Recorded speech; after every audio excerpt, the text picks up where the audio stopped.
Ignatius Press and the Augustine Institute present The Formed Book Club. Catholic book lovers unpacking good books, chapter by chapter.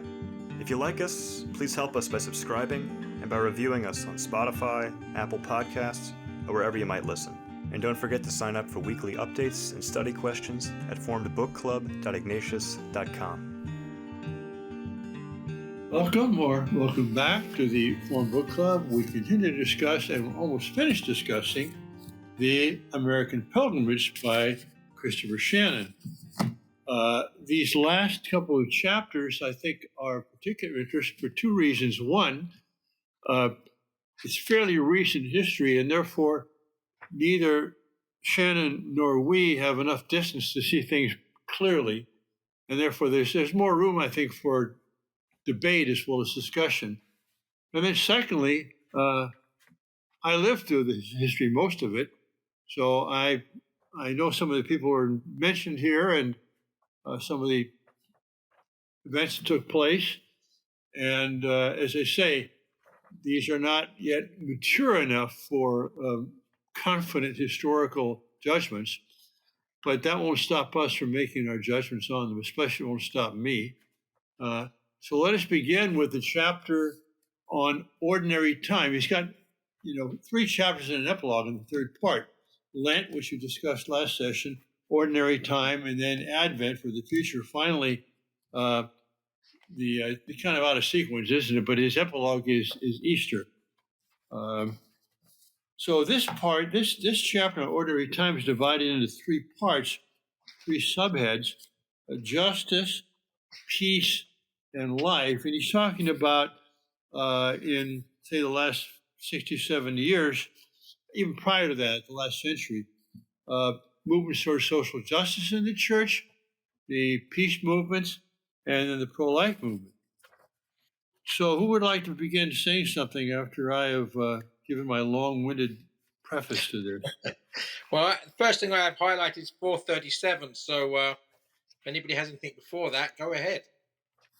Well, I'd like to preface the conversation with, last time we discussed Lent, the church suffering, and I felt like I was losing my focus, like what was this chapter about? And on 396 of the previous chapter, he sums up what he was going to talk about, that new avenues of assimilation appeared at just the moment when a theological civil war over the church's teaching on contraception, revelations of the clerical sex abuse, and the Episcopal cover-up led even some of the most committed Catholics to bid farewell to the faith of their fathers.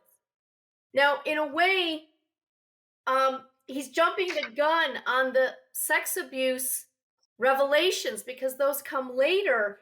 But in this chapter, Ordinary Time, the continued division, if you will, of Catholics in the church, for lack of a better word, between liberals and conservatives, if that's what you want to call them, which we saw with Humanae Vitae and the reaction to it. But in these other areas, the peace movement, the social justice movement, and the, what was the other one, Father? Peace, justice, and life. And life. What I think we're seeing is that division of Catholics, their identity getting kind of divided because people are taking very different approaches to these very important topics as Catholics. And so that's what's so interesting about this next chapter, is showing these real divisions, if you will, between committed Catholics, but taking a very different view as to what issues deserve primacy and how to respond to them as Catholics. And part of the reason for that, I think, is a woeful ignorance on the part of Catholics, including good Catholics, of the church's encyclicals, and particularly the social encyclicals. So, that many Catholics on issues of social justice just sound like secular liberals, because they're not informed by what the church actually teaches on social issues. So they're not actually behaving as Catholics, even though they are Catholics, because they're not teaching what the church teaches as regards these social issues. And does that, you wanted to start in, Joseph, on page, what was it, 437. 437? Again, as I said, I'm I'm really very ignorant of American history, and obviously reading books such as this and the book he wrote, Defense of the Founding book, Robert Wiley's book, has helped. But the Catherine Drexel, I've heard of Catherine Drexel. I knew nothing about her. So for me, I just wanted to highlight positive things here. The Sisters of the Blessed Sacrament for Indians and Colored People, founded by the millionaire nun, in inverted commas, Catherine Drexel. Born in 1858 to a wealthy Catholic banker and Quaker mother, Drexel observed the plight of Native Americans and African Americans as she traveled throughout the country with her family. Following a visit to Rome and consultation with Pope Leo XIII, Catherine decided to found a religious order to serve these marginalized people. Before her death in 1955, she established some 60 missions for Native and African Americans and could claim among her many achievements the establishment of Xavier University in New Orleans, the only Catholic university for African Americans in the United States. So I just wanted to highlight that because obviously a lot of these final chapters are about division and dissent. And what we see here, normally what renews and reforms the Church are saints. And here we see an example of someone who's actually putting her beliefs into practice in a practical way that's doing the real good work that needs to be done. Right. And of course, when she's doing this work, the schools, for the most part, especially in the South, but really everywhere, are really segregated along racial lines. And what she was seeing was that the schools that were set aside for people of color, I put that in quotation marks, were of an inferior quality than schools for white middle-class children. And she saw this as a gross injustice, and she set out to rectify it. So yes, I'm glad you start this whole question of justice with someone like this, because she's actually rolling up her sleeves and doing something about it.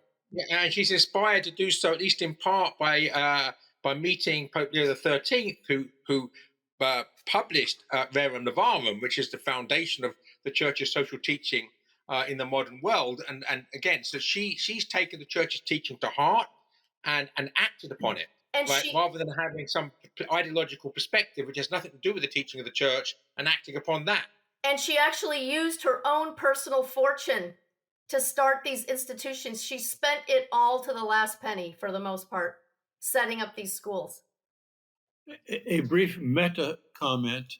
When you're writing history, you have to select because you can't write all the details. And I have appreciated in this book that he scatters throughout his narrative kind of individuals who are emblematic or symbolize something bigger than themselves. And sometimes these individuals are not well known, but he brings them to light in a way that I think is very useful. Now, Joseph, we knew about Drexel because Drexel Burnham, of course, is a big financial company, famous company in the United States. And this story was pretty well known inside baseball type. But I'm glad you brought it up because it's better that more people know about it. And she was only rather recently canonized. That's right. So even though her work maybe was better known than some other people who've fallen into obscurity, she wasn't canonized until was that Pope John Paul II who canonized her? Or probably because I think she's been a saint for as long as I've heard of her, and that would suggest it was JP2. Yeah. Yeah. Then the other character that I really zeroed in on was Cesar Chavez. I learned a lot more about him from this account than what I knew before. Yeah, and I'd never heard of him, so there we are. This is another confession of ignorance. He's huge. He started the Farm Workers Union, but what I didn't realize was how Catholic he really was until I read this.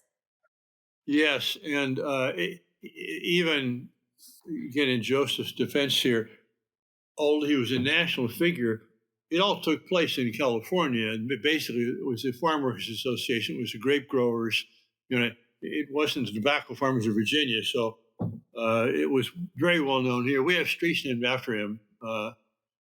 I was interested in page 444, that he came under the mentorship, this is 2/3 down, of an Irish-American priest, Father Donald MacDonald. Well, I knew him very well.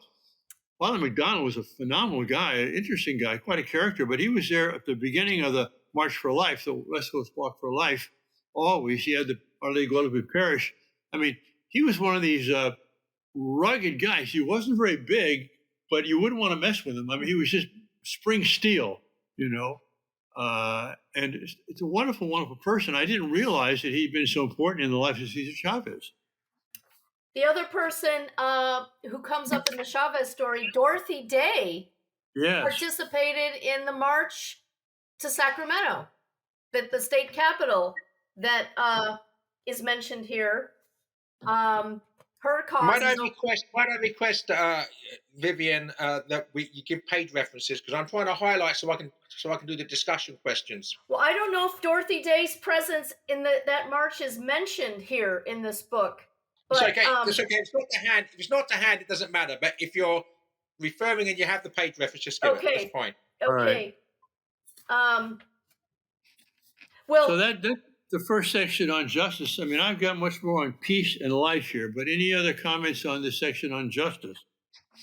Not for me. Well, I just want to highlight again how Catholic Chavez was, and the fasting, the fact that when he did these fasts, so on page 446, Joseph, to give you a page number, penance for all the failings of farm workers. In other words, he fasted as a real Catholic, not on a hunger strike, to get someone else to do something, but actually seeing fasting as a penitential practice for those who do it.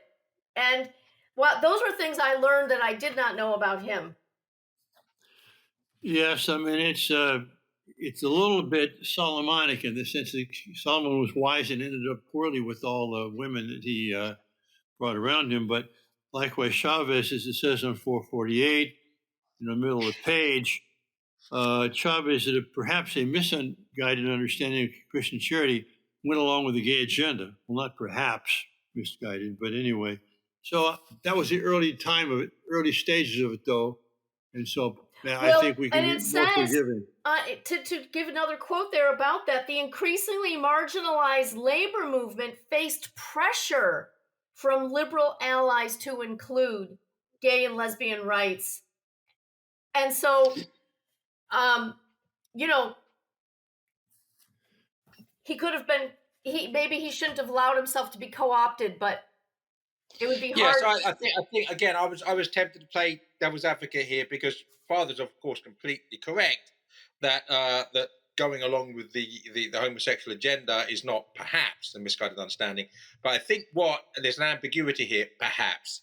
And I think that perhaps what Christopher Shannon is saying is that he's trying to be charitable, that perhaps he misunderstood, rather than the fact that he was full-blown gung-ho on board. Or, as you say, Vivian, perhaps he was merely bowing to pressure and holding his nose. I mean, I don't know. I didn't know anything about this person, but I was also very saddened to see, how he ended by capitulating. Well, also, this is a lot closer to 1950 and 54, when the real emancipation of Black Americans took place with the Supreme Court decisions. And as we know, every other group, and especially the weirdest of them all, tries to put themselves under the coattails of civil rights, gay rights, homosexual marriage rights, transgender rights, they're not rights at all, but these movements, they liken themselves always to the civil rights movement, which is... they're like parasites, that they basically, what they've done is just to attach themselves to something that's good, and they're feeding off of it. Yeah. That it's part of the devil's way. So onward to peace and war. 449, he mentions the U.S. bishop, third of the way down on there, expressed their collective judgment in a pastoral letter. The challenge of peace, God's promise, and our responsibility, which proclaimed the church's teaching on the indefensibility of nuclear war. That's not the church's teaching, by the way. That's a problem there. And as a matter of fact, the Archbishop of New Orleans at the time wrote me and actually sent us a check so we could afford to publish a translation of the German bishop's statement on the same topic, in which they were much more nuanced. The use of a nuclear weapon as such cannot be shown to be intrinsically immoral. It may be immoral in most circumstances, but the fact that it's more powerful and can be more indiscriminate does not automatically make it immoral. So anyway, the church's teaching is much more nuanced than that, although you don't get that impression by some of what the bishops say and others say as well. And the reason why the Germans had a more nuanced position on it is because they were being protected by U.S. nuclear weapons. Exactly. So yeah, and that ambiguity, Father, you probably remember more because you were more directly involved, but there were a lot of lay Catholics who organized, including people like Phil Lawler and Michael Novak and maybe others, to try to represent the more nuanced position that they had hoped the American bishops were going to take and did not. And that is not mentioned in here. But like you say, you can't know everything and you can't write everything, even if you know it. So, yeah. Stop me if you sometime before this. I didn't know this on page 453 in the Human Missile Crisis. That it was Pope John that enabled Khrushchev to order the return of the Soviet ships. It was the Pope who actually intervened there and led to a way out, an exit ramp, so to speak, to save face for the Soviet Union. That was absolutely eyebrow raising to me as well. I've highlighted the same passage, and it does mean that, in theory at least, and possibly more than in theory, that the Church through the Pope actually saved the world from nuclear holocaust at that moment. It's entirely possible, right? And the irony here is that when JFK was running for president, the first Catholic elected as president of the United States, he had to give all these assurances to the Protestant anti-Catholic crowd that he would not in any way involve the Vatican in American political action. And here, this reaching out to the Vatican is the very thing that perhaps saved the day. So, yeah, there's great irony there, that's for sure. Actually, that might inspire me to write something about that. I might write an essay on that. Okay. You're worse than Chesterton. Worse or better? Worse. I mean, just one remark and you write a book. But so I'm going to let Vivian comment on this. On the middle of page 455, he says, with his brutal repression, this has to do with Vietnam. With his brutal repression of all dissent, Diem lost legitimacy in the eyes of the Vietnamese in the South. It still could not maintain even a basic level of civil order. Kennedy acquiesced in Diem's assassination by a rival faction. Vivian? Well, the second part of that is certainly true. Kennedy acquiesced in Diem's assassination, and it's to his shame that he did. Because, as we know, Father, from the scholarship that was done by Jeffrey Shaw, with all government documents to back it up, he went through all the government archived information. President Diem, in fact, was not undertaking brutal repression of especially what became considered popular knowledge was that he was brutally repressing other religious faiths, that he, a Catholic, was brutally repressing the Buddhists, which turned to be a falsehood. And also, he was fighting a counterinsurgency. The communist paramilitary groups were already operating in South Vietnam, blowing up stuff and kidnapping villagers and all these things. And so he was involved in legitimate defensive warfare, but he had not lost legitimacy in the eyes of the South Vietnamese. In fact, he hadn't even lost legitimacy in the eyes of Ho Chi Minh, who, after he was assassinated, said that the United States just made the biggest blunder it ever could by taking out a beloved, legitimate leader, nationalistic in the right sense, Vietnamese leader, and putting in its place a military junta backed by the U.S. government. Can I say something here? Because I didn't know nothing about, I don't know nothing about this either. So if he wasn't removed for the reasons given in the book here, what were the reasons for which he was removed? Well, according to Jeffrey Shaw's book, which we published, which is called Mandate Mandate of Heaven, Mandate because of he Heaven. didn't lose it. The whole point was in the Oriental world, the Asian world, this idea of having heaven's mandate is important. And he had it with the Buddhists. No, he hadn't. He had not lost legitimacy in the eyes of his own people. But your question is the right one to ask, Joseph. Well, then why did the U.S. government turn on him? And according to Shaw's book, the U.S. government turned on him because he refused to let the Americans take control of the prosecution of the war, because that would bring about the loss of his legitimacy. He had fought the French colonial rule in Vietnam. That's how he and Ho Chi Minh had become friends originally, because they both fought together on the same side to free Vietnam from French rule. But Ho Chi Minh turned to communism, and Diem, being a devout Catholic and not wanting anything to do with communism, he did not go that route, but went the route instead of trying to build up a Vietnamese national identity, and that they would have their own sovereignty as a sovereign nation. And when the Americans came in and tried to take control of the counterinsurgency and take control of the war, Diem kept saying, no, we're a sovereign nation. We are not a puppet state of the United States. And we're going to do things our way, the Vietnamese way, or whatever way that would be. And the U.S. just thought they knew better how to fight this war. And the way he did it, his whole policy, which he was implementing, was to go into the hamlets, the small villages, and work with them, teach them to defend themselves, because that's what the Viet Cong did.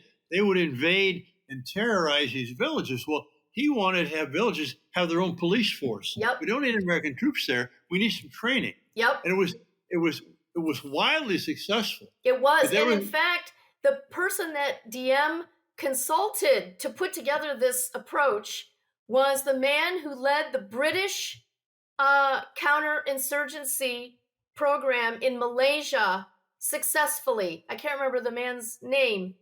And I think at one time, Shaw has in his book that this British officer who was successfully fighting a counterinsurgency in Malaysia met with American generals, and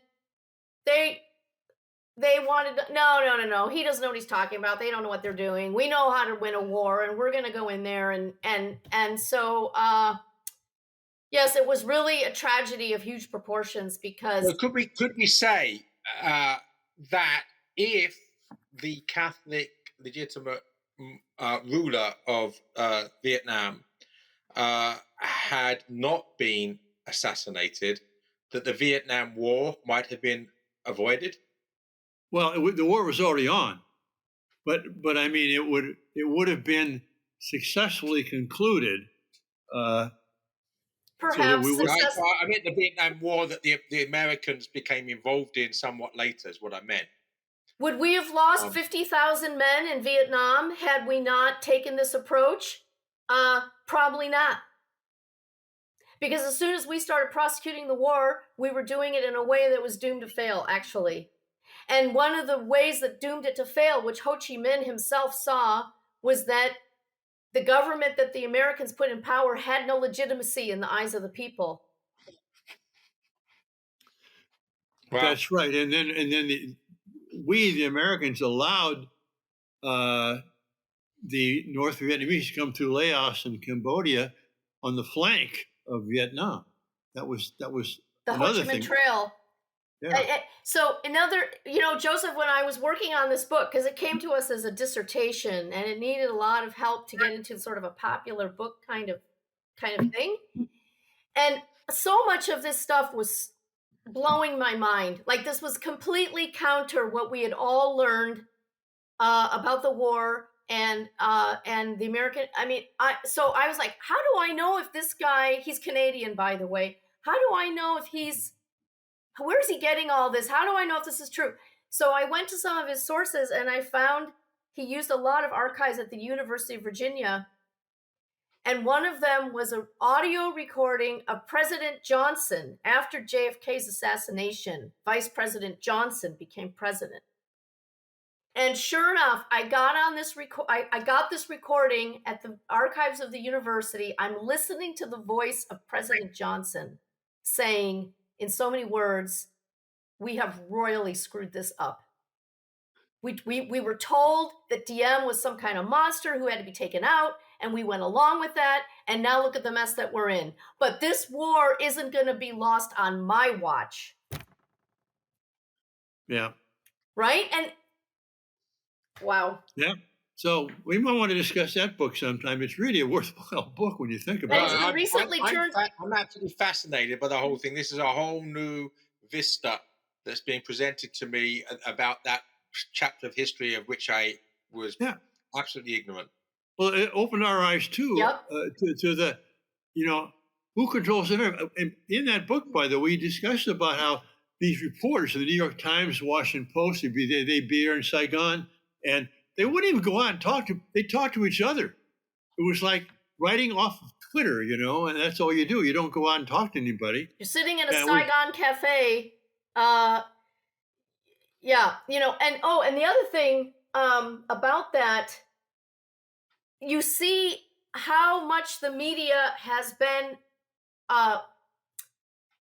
whoever the publishers are, have their take on things and have their agenda, and that's what they use these organs of mass communication for. It's not as though this is something new, right? The New York Times had invested itself in a certain view of the situation, and that comes through very clear.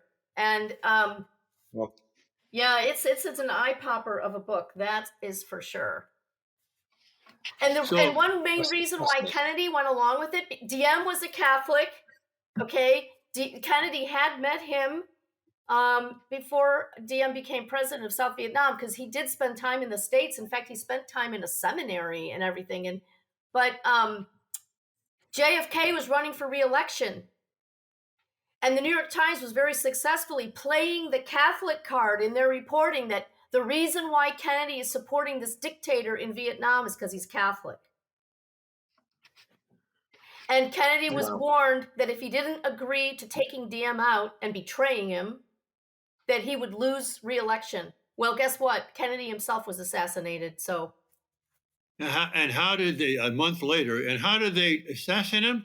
He went to Mass every day. His brother was the Archbishop of some city there. I forget which one. No, not his brother, but he did have a relation who was Archbishop. His brother was serving in the government with him, and they both were murdered on the same day. Yeah.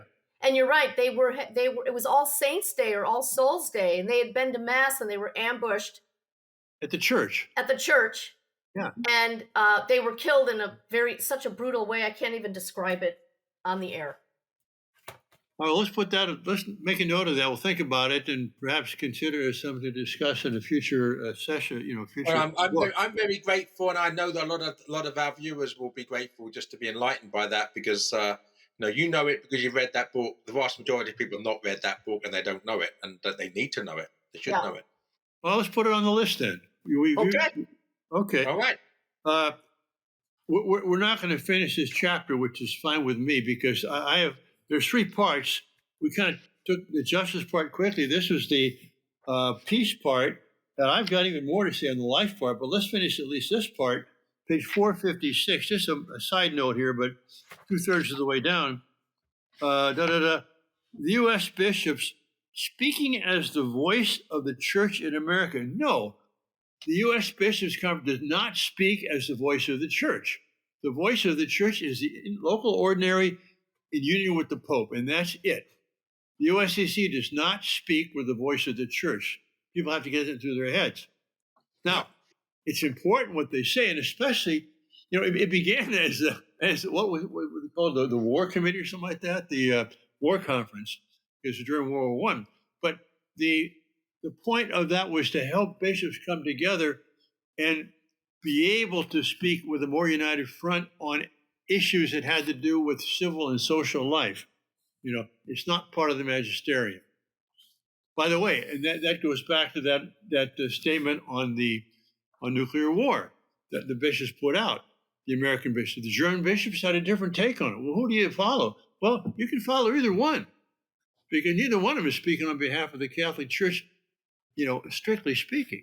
And neither is definitive. They might be informative, but they're not definitive, and there's a difference. Then I have a few bones to pick here, more bones to pick, page 458 towards the bottom. Like their liberal counterparts, conservative Catholics were feeling increasingly free to pick and choose when they would assent to his teaching. That is a bunch of nonsense. It's true in some cases, but we have to make it very clear here that adultery is intrinsically evil. It cannot be done for any reason. Abortion is intrinsically evil. It cannot be done for any reason. Segregation, desegregation, I think we should all be for equality, desegregation, but it's not the same thing. How you do it, how fast you do it, where you do it, how, who accomplished it, or the whole Vietnam War thing. You can have different positions on that, on right. VM. Yeah, so, you're correct. There's a non sequitur here because you just explained it well. But no, this is about the position of Catholics during the Cold War or post-Cold War, as regards the defense of the United States or war in general. They're not dissenting against the magisterium. And it goes back to what you said earlier, because the U.S. Conference of Catholic Bishops is not the magisterium, right? And if you dissent against the USCCB and they're saying something which is not magisterium and arguably contrary to the magisterium, then you're not a dissenter. Now, there's a big difference. Where obviously, if you say that abortion's okay, or that that there should be a homosexual marriage, then you are dissenting. Exactly.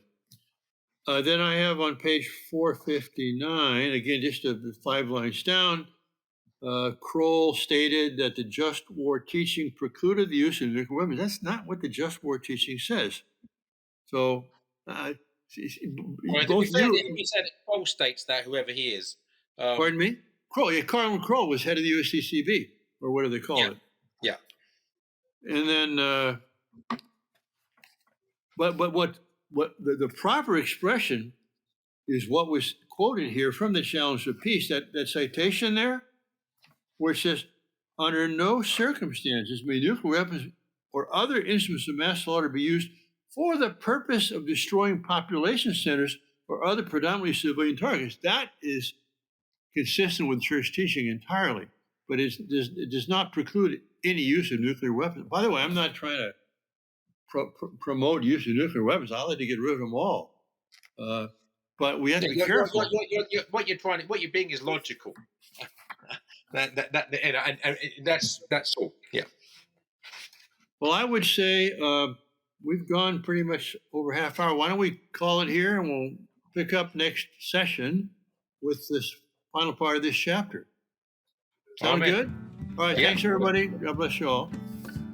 If you enjoyed this discussion, please help spread the word about the Forum Book Club by subscribing to the podcast and writing a review.